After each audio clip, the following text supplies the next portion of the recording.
Palengke muna tayo. Kasama na natin si Giselle Ricaport, RH15. Giselle, good morning. Good morning, Kuyang Angel. Bahagyang bumaba ang presyo ng karne ng baboy dito sa Baclaran Market, Parañaque City, pero hindi pa rin pasok doon sa MSRP ng Agriculture Department. Ang liempo nananatiling mahal sa 420 pesos kada kilo, bagamat 30 pesos na yung ibinaba niyan mula sa 450 pesos kada kilo noong nakalipas na linggo, habang ang pigi at gasin naman 360 pesos kada kilo ngayon mula sa 380 pesos kada kilo. Ang buto-buto at pata naman pareha-parehas na 300. Ayon sa mga retailer, hindi pa rin kasi iginababa ng mga supplier ang presyo, kaya hindi rin nila maibaba ang retail.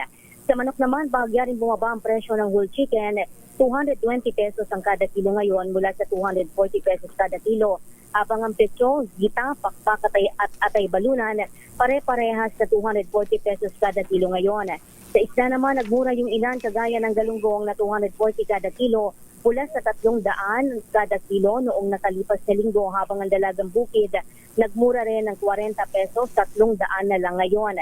Ang tulingan 240 pesos kada kilo mula 280 pesos kada kilo. Ang yellow pea nagmura rin ng 20 pesos kada kilo, 280 pesos na lang ngayon.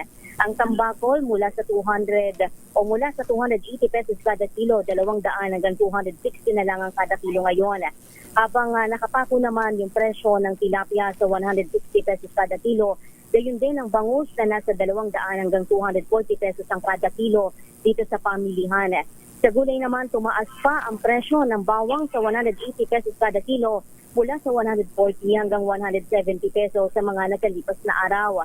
Ang kamates sumipa rin sa 80 pesos ang kada kilo mula sa 40 hanggang 45 pesos kada kilo lang. Ang carrots naman mula sa 200 bahagyang nagmura sa 120 pesos kada kilo.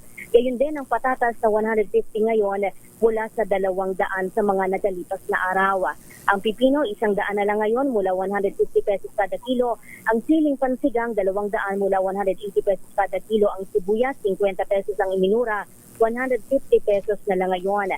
Ang labanos naman, nakapako ngayon sa 120 pesos kada kilo, habang ang luya, 250 pesos ngayon mula sa dating 200. Ito si Giselle Ricaport para sa DZRH, una sa Pilipinas, una sa Pilipino. Maraming salamat, Giselle.